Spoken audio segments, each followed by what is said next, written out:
지난주에 수녀원에 갔었어요. 저희 집 근처에 수녀원이 많습니다. 수녀님들하고 만나게 돼서 제가 초대를 받았습니다. 네 분의 수녀님을 만나게 됐는데 집에 딱 들어서자마자 하시는 말씀이 교장 선생님이 참 젊으시네요. 우리나라의 교장 선생님 도대체 어때야 돼요? 그래서 제가 머리를 하얗게 염색하고 다녀야 되나 뭐 그런 생각도 하고 있습니다. 네, 나이는 그래도 꽤 먹었습니다. 죄송합니다, 어르신들한테는. 네, 저희 큰아이가 중3입니다 현재. 부탁 하나 드리겠습니다. 방송할 때 여기 뭐 지미집도 있고 막 그러네요. 방송할 때 청중이 반응을 잘해 주시면 강사가 자기가 세상에 최고의 강사인 것처럼 느껴지더라고요. 네, 그래서 반응을 좀 잘해 주시면 제가 최고의 강사처럼 아마 여러분에게 준비한 이야기를 잘 전달해 드릴 것 같습니다. 네, 감사합니다. 그 예배 전에 나오더라고요. 아멘 아멘 하라고. 저는 은혜가 안 돼도 아멘 해주시기 바랍니다. 네. 그런데 저기 청중들은요, 알바하는 청중들은 끝나고 나니까 다 끝나서 오늘 뭐 먹을 거야? 그러고 가더라고요.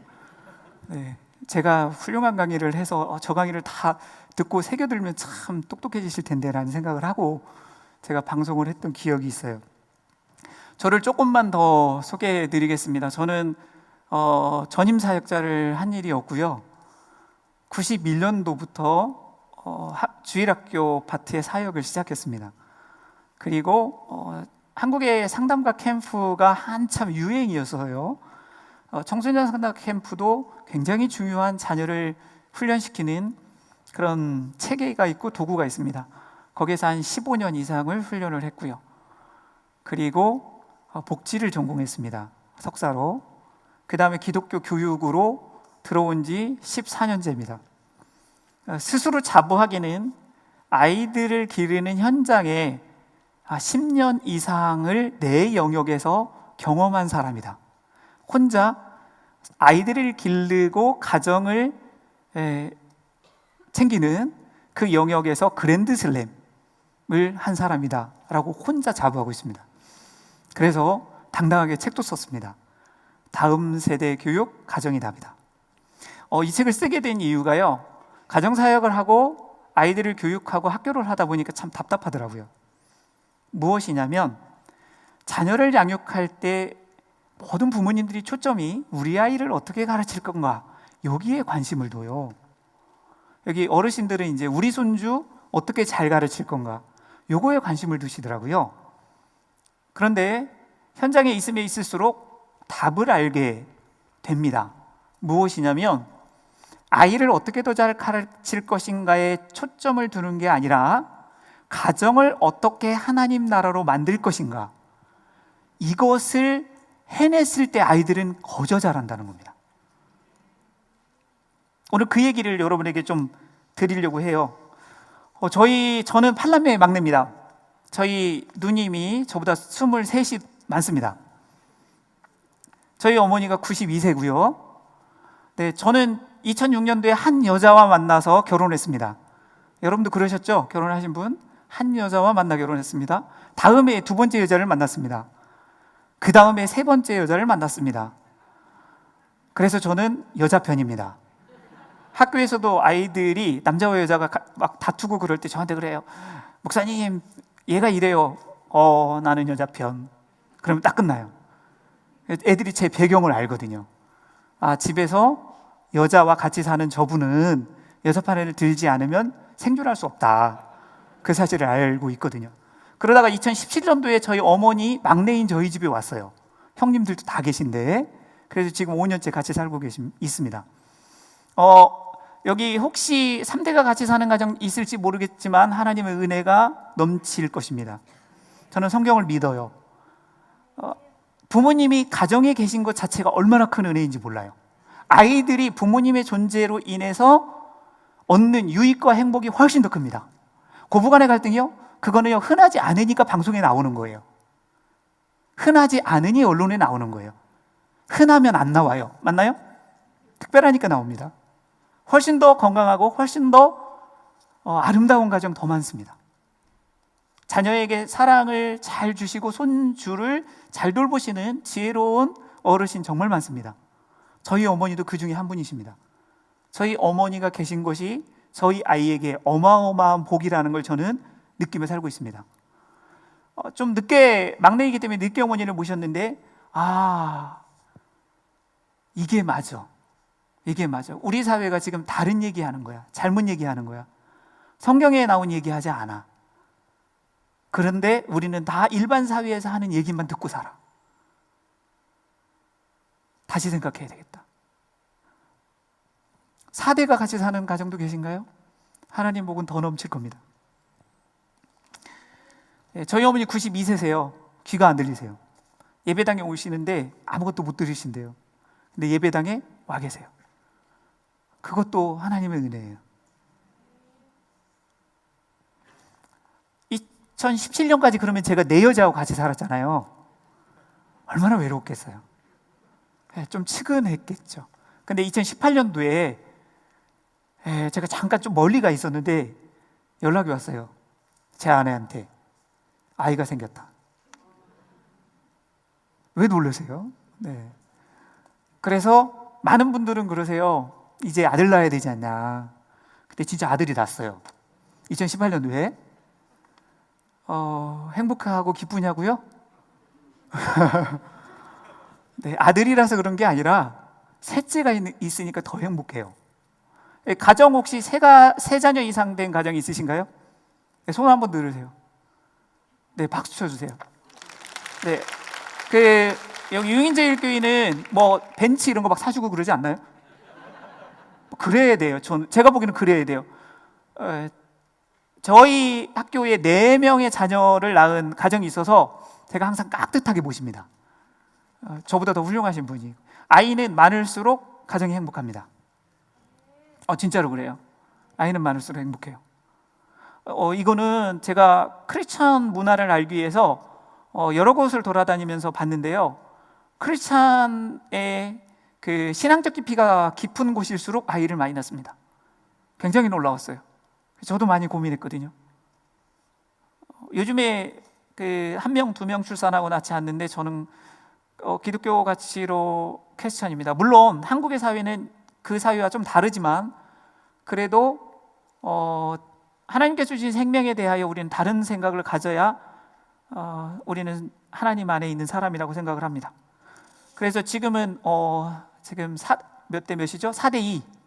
네, 4대 2로 살아갑니다. 근데 아기는 그렇잖아요. 지금 우주의 주인인 5살이거든요. 만 3살.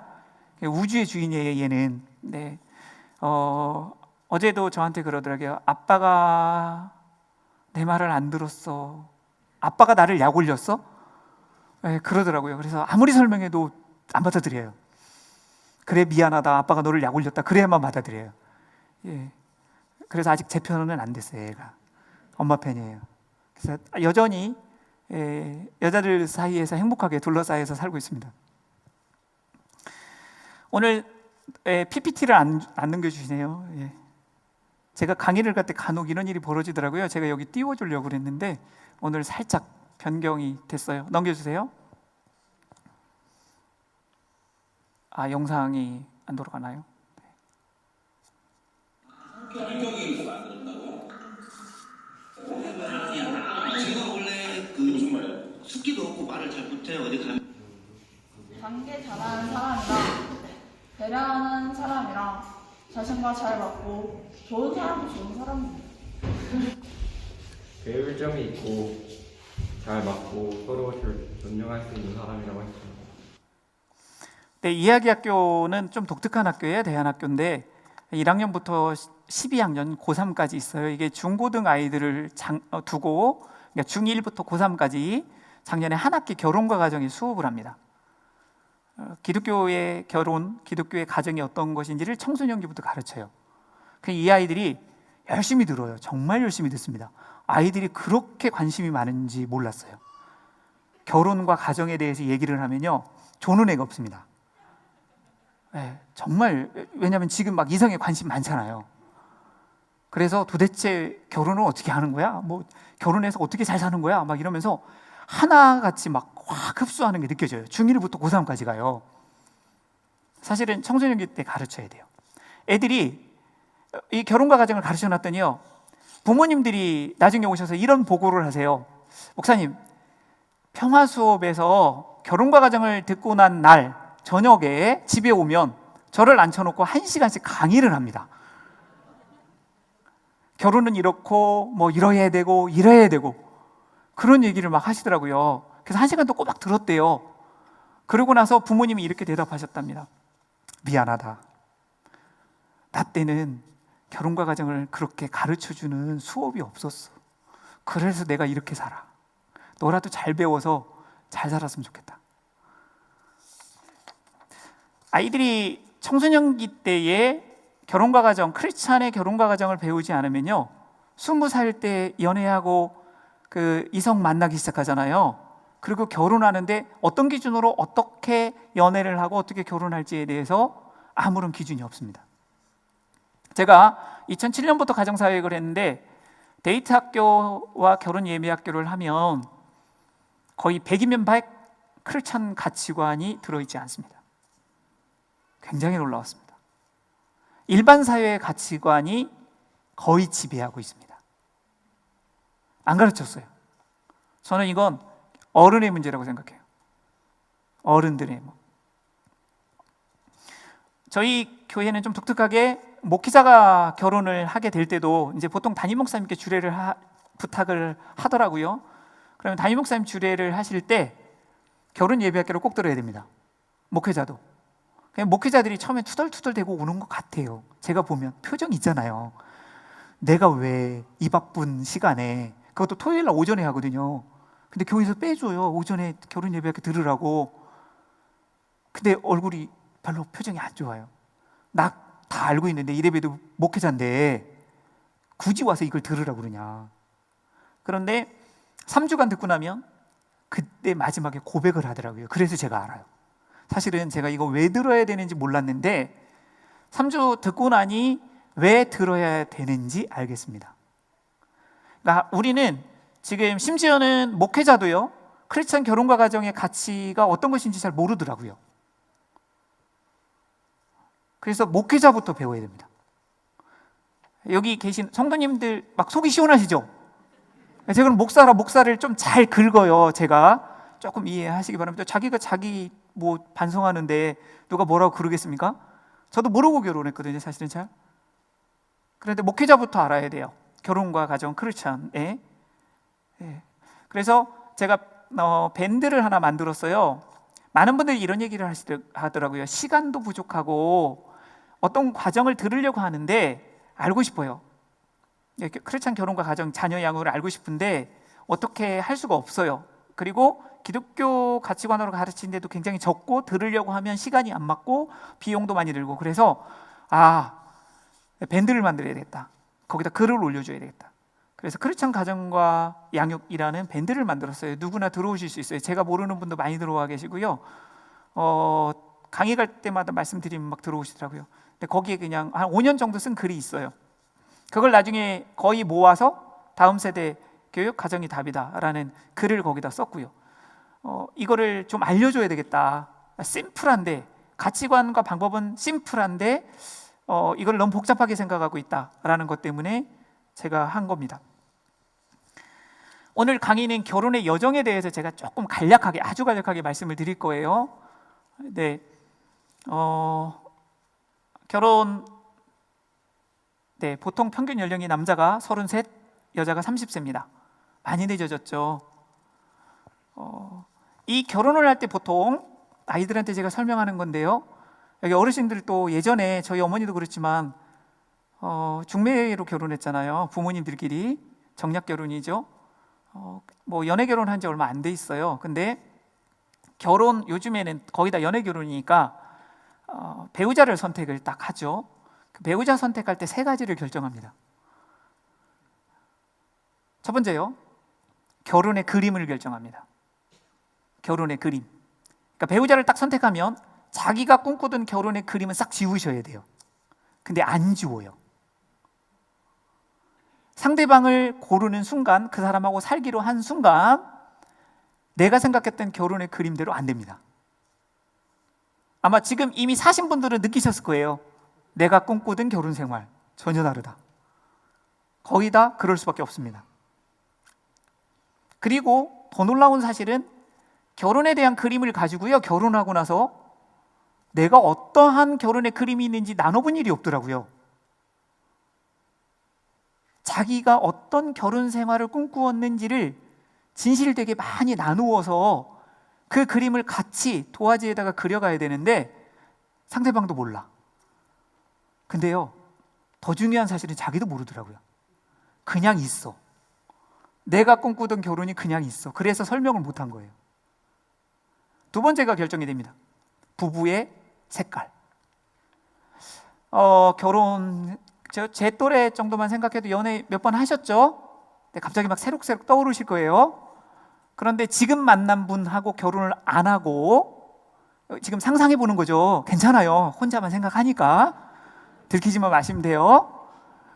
그 A라는 남자, A라는 여자분 있잖아요. 그죠? 그분하고 결혼했으면 어땠을까? 결혼의 그림과 부부의 색깔이 달라집니다. 그렇죠? 달라질 수밖에 없습니다. 지금 살고 계신 그분하고 결혼하셨기 때문에 부부의 색깔이 결정된 겁니다. 근데 우리는 자꾸 이 사실을 모르고요, 딴 색깔을 찾아. 이 사람하고는 빨간색의 부부 생활을 해야 되는데 노란색 찾고 보라색 찾고 그래요. 그렇게 할 수 없어요. 상대방이 안 바뀌어요. 나도 안 바뀌고. 자, 이 두 번째까지는 생각하신 분 간혹 있으시더라고요. 속으로 나는 그래도 생각했다라고 좀 거만하신 분도 있으실 것 같은데, 세 번째, 아빠와 엄마가 결정이 됩니다. 요것까지 혹시 생각해 보신 분 계세요? 결혼할 때? 이 미래 2세를 위해서 이 사람은 안 될 것 같아, 이렇게. 첫 번째 결정되는 게 외모가 결정됩니다. 그죠? 안 그런가요? 다른 애가 나와요?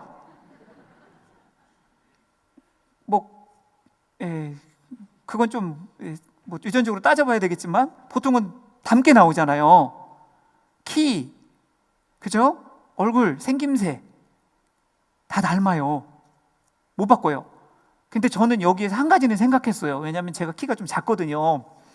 인격을 키우느라고 키를 못 키웠는데 애들이 중학교 한 2학년 때 되면서 저보다 키가 갑자기 커져요. 그러면서 제가 이렇게 보던 애를 이렇게 볼 때 기분이 되게 나빠요.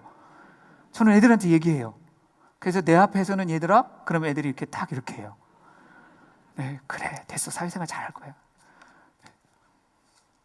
외모 못 바꿉니다.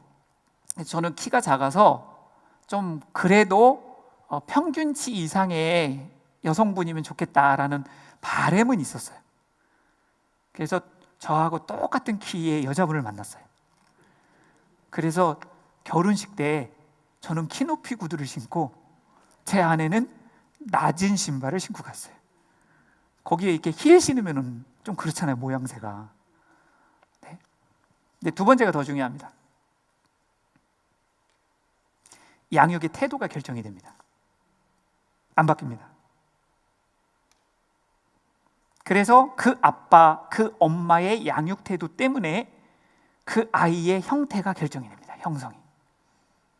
이것까지 생각했어야 되는데 생각 못 하셨죠? 혹시 난 생각했다. 그것까지 따져서 결혼했다. 그래서 성공했다. 대부분 생각 안 하실 거예요.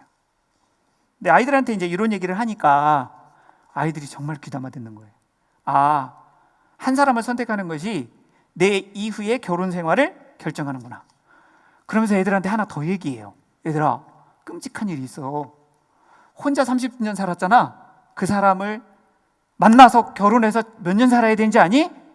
기대 수명이 100살이래. 몇 년이요? 70년. 그거에 생각했으면 결혼 못했죠. 내가 조금 더 신중했어야 되죠. 판단을 조금 더 잘했어야 돼요. 근데 지금도 아마 끔찍하신 분 계실 거예요. 100살까지 몇 년 남으셨어요?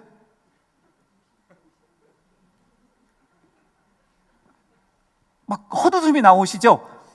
30년, 40년, 50년 남으셨잖아요. 와, 그 사람하고, 그죠? 근데 결혼하신 분들은 다 아는데 결혼하지 않은 친구들은 이걸 모르더라고요.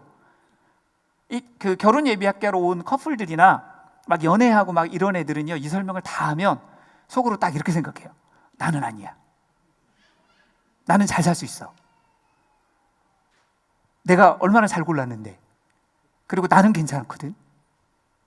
내가 괜찮은 사람이기 때문에 잘 살 수 있어. 이런 태도가요, 확 느껴져요. 그래서 결혼 예비하기 전에 연애와 결혼을 결정하기 전에 이 얘기를 들어야 돼요. 그리고 애들한테 꼭 얘기해줘요. 얘들아, 결혼식장에 들어가서, 근데 들어가는 거 때 혼자 들어가는 거다. 요즘 애들은 막 같이 들어가. 너무 급해. 아직 부부가 아니야. 결혼식은 혼자 들어가는 거예요. 혼자. 아직 부부가 아니어서 그래. 나올 때 같이 나오는 거야. 마지막 행진이 부부가 돼서 첫걸음이야.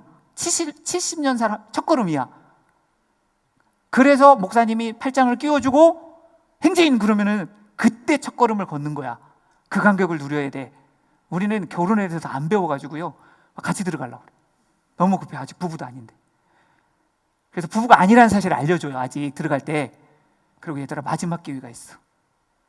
서약하는 시간 있잖아. 그때까지 고민이 되다가 아닌데요? 그리고 나오면 돼. 아무렇지도 않아. 혼자 들어갔다 혼자 나오는데 뭐가 이상해? 어른들은 다 이해해. 그거 너만 조금 창피하면 돼. 쪽팔리면 돼.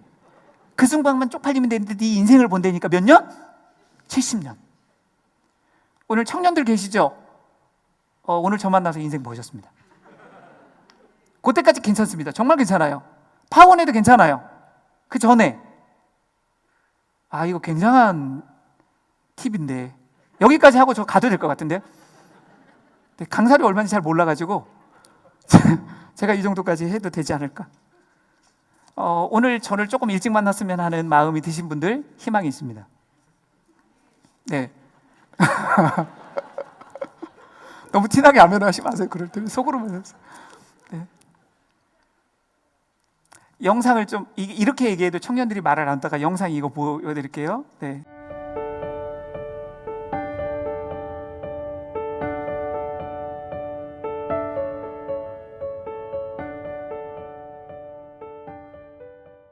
놀라워요. 끔찍했던 부모님의 결혼 생활을 보고 나는 그런 사람을 안 만나겠다 그리고 만났어요. 그런데 나중에 보니까 그런 사람이었어요. 아이들한테 이 강의를 하면서 꼭 얘기하는 것이 너희들이 나중에 배우자를 선택할 때 정서적 수준이라고 그러는데요, 너의 내적인 수준, 너의 내적인 건강함의 수준만큼의 사람을 만나게 될 거야. 이런 얘기를 해줘요. 그럼 어렸을 때 학대받거나 좀 힘들게 컸으면 내면이 그렇게 안정되거나 편안하거나 건강한 모습이 덜 갖춰져 있을 가능성이 높아요. 그러면 반드시 딱 그만큼의 사람을 만나는데 부모님의 배우자, 자기 남자면 아버지의 배우자, 여자면 엄마의 배우자를 만날 가능성이, 비슷한 사람을 만날 가능성이 굉장히 높아요. 이건 확률적으로 높아요. 그러면 이제 이 영상을 보면 청년들이 표정이 굳어요. 어쩌냐면 나 결혼하면 안 되나? 이런 것 같아요. 거기에 제가 하나의 질문을 더 던져요. 마음으로만, 여기 부모님들 계실지 모르니까 속으로만 손 드세요. 청년들 결혼 안 하신 분들. 네, 나는 결혼하면 우리 부모님의 결혼 생활처럼 하고 싶다. 마음으로만 손 드세요. 안 들으면 이제 부모님들이 보시고 화나시니까 마음으로만. 제가 청년들 강의를 갔을 때 이렇게 질문을 던지면 얼마나 손 들까요? 한 100명 중에 몇 안 됩니다. 우리는 안 가르쳤는데 배웠어요. 결혼 생활을. 누구한테요? 우리 부모님한테. 매일 365일 그 어린 때에 모든 걸 흡수할 때, 내 스스로를 방어하지 못할 때, 내가 그걸 분별하지 못할 때, 그때 다 배웠어요. 그 다음에 지금 여러분들이 자녀에게 지금 청소년, 뭐 영유아 마찬가지예요. 결혼과 가정을 안 가르치는 것 같으신데 다 가르치고 계세요. 지금 하시는 부부의 대화 모습, 부부의 갈등 해결 모습, 부부가 함께 살아가는 그 모습 그대로 아이들이 보고 있어요. 그거대로 애들이 성장해서 결혼 생활을 합니다. 자, 이 질문을 던졌잖아요. 그러면 이제 청년들이 얼굴이 심각해져요. 진짜 나 결혼 못하는가 보다.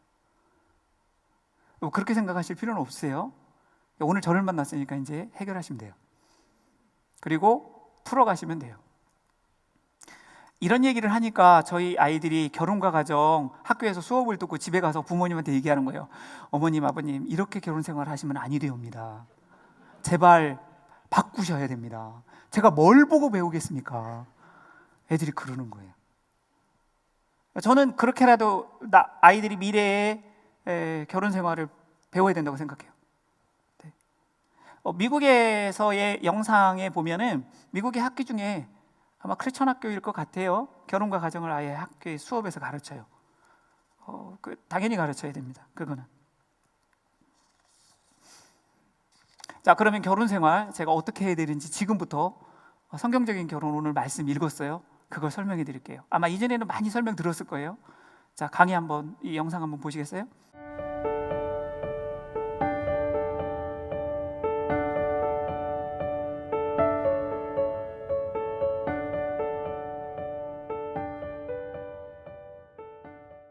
실수로 막 들지는 않으셨죠?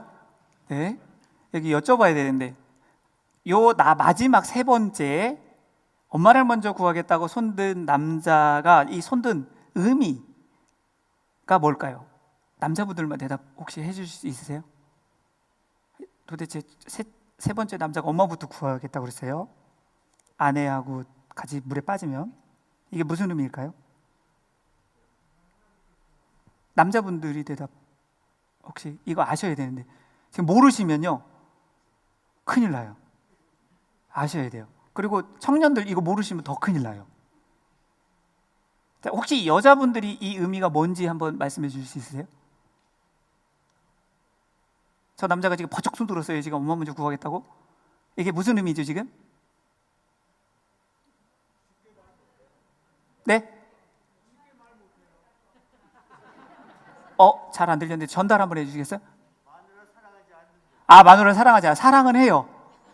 네, 사랑해요. 네.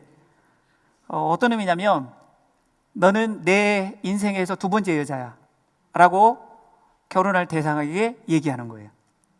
첫 번째 여자는 누구라고요? 엄마예요. 자, 우리 여기 계신 여자분들 또 청년들, 내가 결혼할 남자가 너는 내 인생의 두 번째 여자야. 그러면 결혼하고 싶어요? 안 하고 싶어요? 미쳤죠? 네. 그런데 이게 한국에서의 보편적인 생각이라는 겁니다. 이걸 효라고 착각해요. 효라고. 효 아닙니다. 그래서 가정에 어려움이 생깁니다. 여기부터 출발하시면 됩니다. 한국에 제가 보기에는 정말 95% 이상의 가정은 여기부터 시작됩니다. 성경의 원리대로 안 가니까. 성경의 원리가 뭐죠? 성경 읽었던 창세기 2장 24절이요? 부모를 떠나. 그렇죠? 떠나야 됩니다. 떠나는 것부터 출발해야 돼요. 근데 이 손든 남자는 뭐예요? 엄마를 안 떠나요. 네. 결혼하고 떠나야 됩니다. 그러면 인생의 첫 번째 여자가 누구여야 돼요? 아내여야 돼요. 아내는 첫 번째 남자가 누구여야 돼요? 네, 남편이어야 돼요. 요거부터 안 됩니다. 근데 이걸 설명을 드리면 이제 언짢아 하세요. 어르신들이랑 또 남자들이 좀 언짢아 하신 분들이 계세요. 근데 제가 그리고 전통을 모른다 막 이러세요. 혹시 이거는 아주 쉬운 질문이에요. 유교가 어디에서 들어왔어요? 유교. 네, 중국에서 들어왔죠? 불교요. 인도. 기독교요. 이스라엘. 그죠? 자, 이 세 가지 중에 우리나라 한국 거 국산 있어요, 없어요? 없잖아요. 다 외제죠? 외제 맞아요? 그런데 우리는 유교적 전통, 일찍 들어와서 그 사상이 우리 속에 들어와 있어요. 그걸 전통이라고 받아들여요. 그래서 그걸 철석같이 믿어요. 아니라니까요. 다 외제예요. 외제. 외제인데 우리는 여기 계신 분들은 천지를 창조하신 여호와 하나님을 믿기로 했어요. 그렇죠? 그 하나님의 말씀이 진리라는 걸 고백해요. 우리는 그 말씀에 따르기로 결정한 사람이에요. 결단한 사람들이에요. 그러면 결혼과 가정도 뭘 따라야 돼요? 하나님 말씀 따라야 돼요. 유기적 전통이 아니라 우리는 하나님 말씀을 따라야 돼요. 자, 여기에 하나 더. 또 조금 미심쩍어 하실까봐, 유기적 전통에서 남자가 장가를 들고 여자가 시집을 가는 거, 그러니까 시집을 시댁으로 가요. 남자는 집에서 장가를 들고, 이게 언제부터 정착이 된 줄 혹시 아시는 분 계십니까? 이건 일반 역사학자들이 정리해 놓은 내용입니다.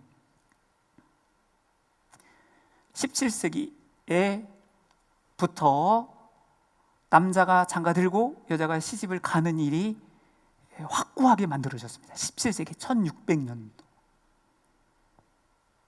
그 이전까지는요, 남자가 어떻게 했을까요? 장가 갔습니다. 어디로요? 여자 집으로요. 여러분이 굉장히 존경하고 좋아하는 5만 원권, 거기 어머님이 계시잖아요. 그죠? 신사임당 이 선생님이 어디서 사셨어요? 강릉의 외가댁. 성인이 될 때까지 외가에서 살았습니다. 그러면 조선의 전통이, 도대체 유기적 전통이 뭐예요? 우리가 그렇게 철석같이 믿고 있던 이 결혼과 가치의 이 전통이요, 사실은 조선 중후기 이후에 형성된 겁니다. 어디 근거 있냐고요? 민음사에서 나온 16세기 성리학 유토피아라는 책을 보시면 됩니다. 160페이지, 162페이지. 실제로 그래요. 그래서 우리가 생각하는 그 전통이 막 불효 같은 그 전통이 그게 그렇게 대단하지 않아요. 우리는 하나님의 말씀에 따라서 선택하고 결정하면 돼요. 자, 그러면 지금 결혼을 몇 년 사셨냐를 떠나서 몇 년 남으셨냐를 생각하시고 30년, 40년, 50년 남으셨잖아요. 자, 이거부터 하시면 돼요. 부모를 떠나셔야 돼요. 남자만 못 떠나는 게 아니라 여자도 못 떠나요. 이 부모를 떠나라는 의미가 저버리다 라는 언어의 의미가 있답니다. 부모의 뜻을 저버리다. 우리 사신 분은 아실 거예요. 살다 보면 부모님 뜻을 따라야 될지 배우자의 뜻을 따라야 결정해야 될 때 참 난감할 때 있죠. 그때 이거 써먹으라는 거예요. 누구의 뜻을 저버리라고요? 부모의 뜻을 저버리라고요.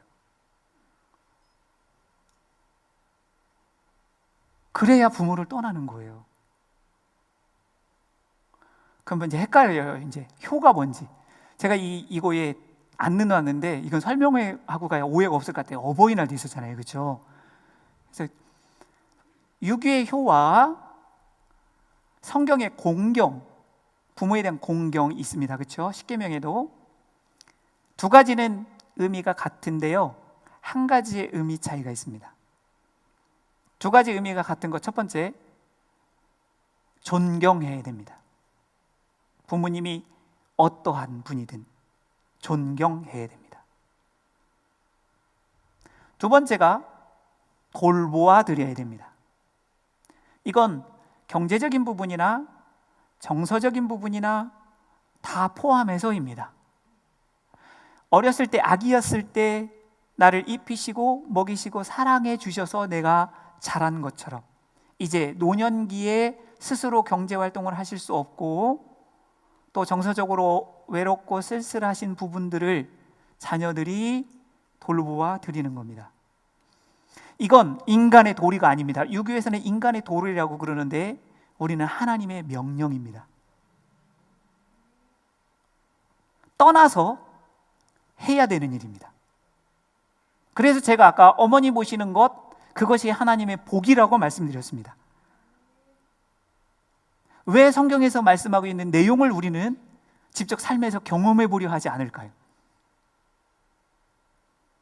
같이 살면 힘들어. 부부도 같이 살면 힘들어요. 그렇죠? 내 형제도 같이 살면 힘들어요. 누구랑 같이 사는 거 힘든 거예요. 안 힘든 게 어디 있어요? 힘든 중에 사랑하려 애쓰다 보니 거기에 감사가 있고 기쁨이 있고 은혜가 있는 거예요. 하나 다른 게 있습니다. 유교는 부모의 뜻을 언제까지 따르라고 그래요? 부모님이 돌아가셔도. 그죠? 근데 성경은 그렇지 않습니다. 부모의 뜻대로 가는 게 아니에요. 부부 둘이 결정하는 거예요. 하나님 말씀 앞에서. 부모님이 지금 뭐죠? 옛날에 세탁기 막 이런 선전이 있었어요. 우리 집 괜찮다 막 그런 선전 기억하시는지 모르겠어요. 안 괜찮다는 의미죠. 옆집에 누구 집 아들은 사줬으니까 니네를 사달라는 의미잖아요.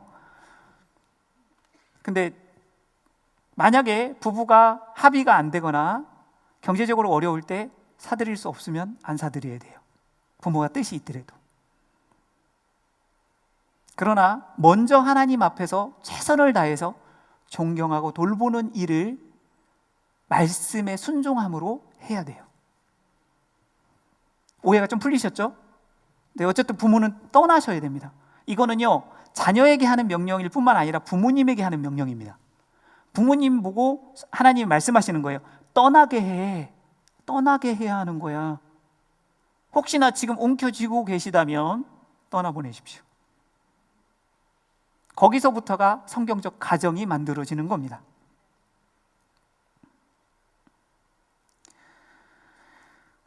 네. 이게 영상이 제가 여기서 이렇게 돌려서 하려고 그러는데 안 되니까 조금 애매한 부분이 있어서 양해. 이거 안 보여주셔도 돼요. 지금부터 영상 그냥 말씀을 쭉 드리겠습니다. 요즘에 많은 분들이 결혼에 대해서 목적을 행복이라고 그래요. 그렇죠? 젊은 친구들은 더 그런 것 같아요. 결혼의 목적이 행복이라고 지금도 생각하시는 분들은 착각하시는 분들입니다. 일반 사람들은 그렇게 말할 수 있습니다. 근데 결혼과 가정에 자꾸 일반 사회의 가치관이 들어오는 거예요.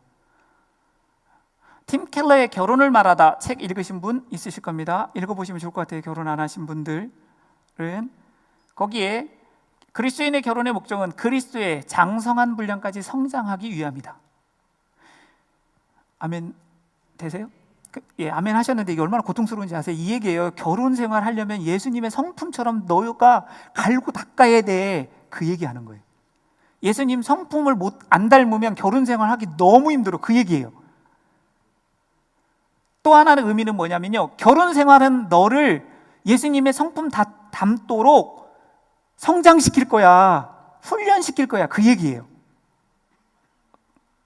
그런 줄 모르고 결혼하셨죠. 아마 결혼 오랜 생활 하신 분들은 아실 거예요. 이게 예수님의 마음과 성품을 닮지 않으면 만만치 않은 관계구나. 저는 세상에서 가장 어려운 관계가 부부관계라고 생각해요. 수평적 관계가 세상에 유일한데요, 부부밖에 없습니다. 나이 차이하고 학력 차이하고 경제력 차이 아무런 이유 없이 딱 결혼하는 순간 평등해집니다. 딱. 그래서 애들한테 제가 물어보는 게 있어요. 이 세상에 윤석열 대통령을 엿먹일 수 있는 사람이 누굴까? 누구예요? 외국의 국가 원수가 할 수 있어요? 못합니다. 전쟁 터지죠. 영부인 하실 수 있어요. 그죠? 그만큼 동급이에요. 결혼하면 딱. 그래서 어렵습니다. 나이가 15살, 20살, 위아래 어렵습니다. 그래서 그리스도의 성품을 닮아가는 영적인 여정이 시작되는 겁니다. 그걸 받아들이셔야 돼요. 그래서 한번 이렇게 보시면 돼요.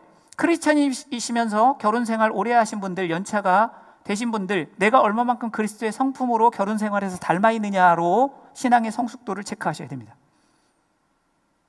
교회에서 예배하고 얼마만큼 섬기느냐도 신앙의 한 부분의 성숙도를 측정하는 거지만 여러분의 삶 속에서 얼마만큼 크리스천다움의 성숙함이 있느냐는 부부의 삶의 모습 속에서 그리스도의 성품이 얼마만큼 닮아 있느냐로 측정할 수 있습니다. 그게 부족하면 지금부터 노력하시면 됩니다. 자, 근데 여러분은요, 이걸 다 알고 결혼하셨어요. 좀 신중하지 못했을 뿐이에요. 그게 뭔지 깊이 묵상을 덜 했을 뿐이에요. 왜 그러냐면 결혼식에 서약하신 거 기억나세요? 결혼식 서약 보통 2가지 합니다. 첫 번째 뭐죠? 하도 오래 결혼하신 분들 잘 기억에, 최근에 결혼하신 분들 첫 번째 서약, 보통은 요즘에는 묶어서 한 번에 질문해요. 보통은 2가지 질문합니다. 첫 번째 질문, 네, 옆에 있는 사람을 네 아내, 너의 남편으로 받아들이겠느냐, 이거부터 질문해요. 그죠? 그때 뭐라고 대답하셨어요? 네, 그랬습니다. 좀 신중했어야 되는데, 근데 2번째가 더 심각해요. 이제 받아들였으니까 2번째를 약속하래요. 2번째가 이거죠. 사랑할 거냐. 근데 그 앞에가 막 장황해요. 그죠? 뭐 비가 오나 뭐가 뭐 병들나 뭐 어쩌나. 그죠? 예. 그때 또 대답을 어떻게 하셨어요? 네. 예. 보통 남자보다는 저 뒤에까지 들기게 해주세요. 그러면 막 대답을 하잖아요. 그죠? 지금 생각해 미쳤지. 근데 사실은 다 안 거예요. 뭐죠? 결혼 생활은 그리스도의 성품을 닮아가는 과정이다. 2번째 서약에 앞에 괄호가 없다는 사실이 중요해요. 조건이 없어요. 네가 먼저 약속을 지키면 내가 너를 사랑할게. 네가 먼저 나한테 헌신하면 내가 너한테 헌신할게. 네가 먼저 성경 말씀대로 나한테 다 하면 내가 너한테 그 다음에 또 할게. 이게 괄호가 없어요. 그죠? 그냥 나한테 물었는데 내가 대답했어. 그죠? 자, 결혼 생활 하신 분들 이제 부모를 떠나서 요 약속을 한 걸 기억하시면 됩니다. 그 약속을 내가 한 거니까 내가 지켜야 돼요. 자, 상대방 지금 원망이 엄청나게 많으실 거예요. 그렇죠? 누가 결정했어요? 누구요? 내가 왼수지. 그죠? 내가 결정했어요? 다른 사람 결정하지 않았어요? 물을 때 내가 대답했어요. 내 입으로. 2번째도 분명히 내가 대답했어요. 결혼 안 하신 분들 중요한데요. 결혼 서약은 이렇게 하는 겁니다. 공식적인 앞에서 하나님 모시고 당사자 사이에 공동체, 일가 친척과 공동체 형제 자매 앞에서 이 약속을 하는 겁니다. 근데 요즘에 사랑의 편지를 가지고 쓰듯이 읽는 사람들이 있어요. 그건 둘이 연애할 때 하는 거예요. 연애할 때. 그래서 저는 결혼 예식은 하나님 앞에서 예배식으로 가장 중요한 서약의 시간을 기도하며 준비하고 하나님 말씀이 있는 자리에서 공동체 앞에서 서약하는 거다. 요걸 배워야 됩니다. 요즘에 젊은 친구들 자꾸 세상 유행 타려고 그러세요. 유행대로 하지 마세요. 하나님의 말씀대로 하는 거예요.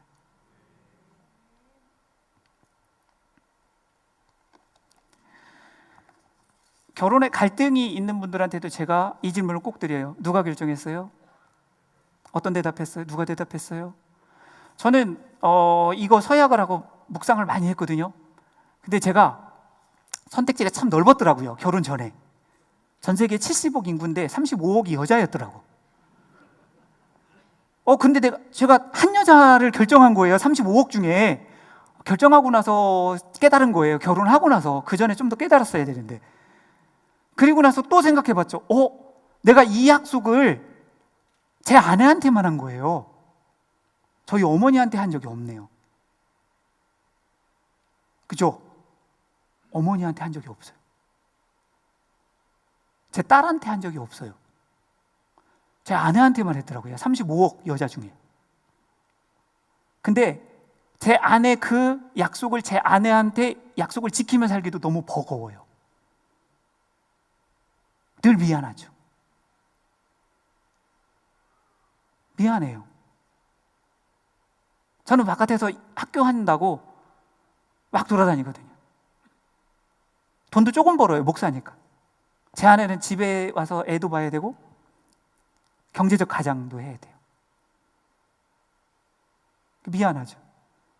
저는 제 아내한테 늘 항상 이렇게 얘기를 하는데 갑자기 팔불출이 되네요. 이건 예정이 없었는데 은혜가 넘치나 봐요. 네, 고맙다. 고맙다. 내가 당신한테 더 못해주는데 고맙다. 그렇게 살면 되는 거 아닐까요? 부모를 떠나서 이 서약을 지키면 돼요. 하나만 더 얘기하고 마무리할게요. 다음 주에 세미나가 있기 때문에 오시겠죠? 예, 이게 안 끝났거든요. 근데 약속은 지키려고요. 길게 하는 강사분이 저는 참 싫더라고요.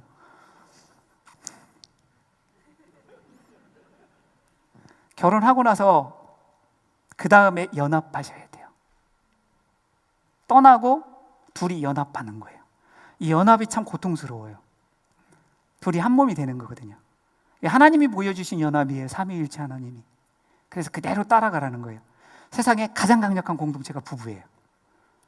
근데 회사에서는 자기 얘기 막 깊은 얘기 하고 집에 와서는 깊은 얘기 하나도 안 하는 분, 나는 회사는 여기에서만 끝내고 가정은 안 가지고 들어와 라고 하시는 분 생각을 달리 하셔야 돼요. 교회 공동체에서는 내 기도 제목 깊게 나누고 부부 사이에는 얘기 안 하시는 분 깊게 생각하셔야 돼요. 가장 강력한 공동체가 부부 공동체예요. 이 하나로 연합하는 과정이 한 10가지 요소가 돼요. 그걸 설명드릴 시간은 아니고요. 여기서 하나만 설명드릴게요. 성경에서 봤을 때 남자가 먼저 만들어졌죠.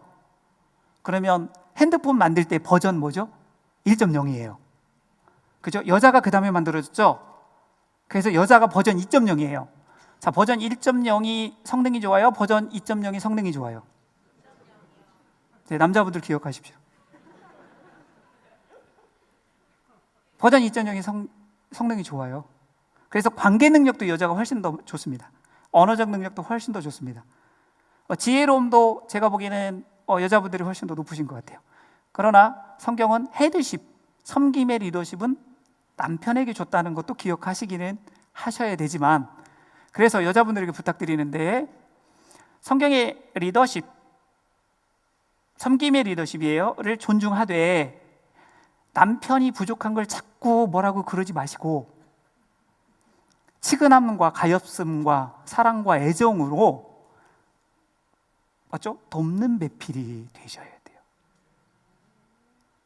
그래서 남자를 좀 겸손하셨으면 좋겠어요. 이제 연세 드시면 좀 힘도 빠지잖아요, 그죠? 저도 조금씩 빠지고 있거든요. 그래서 버전 1.0이야. 그래, 나 좀 부족해. 버전 1.0. 멀티도 안 돼요, 남자가. 여자는 멀티가 되거든요.